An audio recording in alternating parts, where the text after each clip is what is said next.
Hi friends.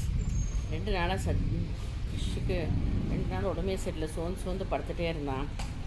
அதில் என்ன குழந்தை இப்படி இருக்கான்னு வாயெல்லாம் வேறு ஸ்மெல் வருதுன்னு அவங்க அண்ணன் ஹாஸ்பிட்டலுக்கு கூட்டிகிட்டு போனாங்க முந்தா நேற்று. அங்கே போனால் ப்ளட் டெஸ்ட்டுங்கெல்லாம் எடுத்துகிட்டு ஈவினிங் வந்து ப்ளட் டெஸ்ட்டில் தான் குழந்தைக்கு 3 டைப்ஸ் ஆஃப் இன்ஃபெக்ஷன் இருக்குதுன்னு வந்திருக்கு. பிளேட்லெட்ஸ் வேறு கம்மியாக இருக்குன்னு வந்திருக்கு. இது ஒன்றும் பயம் இல்லை, நீங்கள் மருந்தெல்லாம் கொடுத்துட்டாக்கா நல்லாயிடுவான், ஒன்றும் பயம்லாம் ஒன்றும் கிடையாதுன்னு சொல்லியிருக்காங்க. அதில் பாருங்கள், இந்த மருந்து இத்தனி மருந்து கொடுத்துருக்காங்க. வந்து ஏதோ வாய்க்கு ஜெல்லு கொடுத்துருக்காங்க, அப்புறமா லிவர் டானிக் கொடுத்துருக்காங்க, அப்புறம் இம்யூனிட்டி பூஸ்டர் சிரப் கொடுத்துருக்காங்க, பப்பாயா சிரப் கொடுத்துருக்காங்க, அப்புறம் ஆன்டிபயோட்டிக் கொடுத்துருக்காங்க. குழந்த பாருங்கள் இதெல்லாம் சாப்பிட்டுட்டு மருந்தெல்லாம் குடிச்சிட்டு அப்படியே சோர்ந்து படுத்துட்ருக்கான். அதிலே டென்ஷனாக இருக்குது. ஆனால் ஒன்றும் தொந்தரவு கிடையாது, நல்லா சாப்பிட்றான், நல்லா ஆக்டிவாக இருக்கான். ஆனால் கொஞ்சம் நேரம் அப்பப்போ சோர்ந்து படுத்துடுறான்.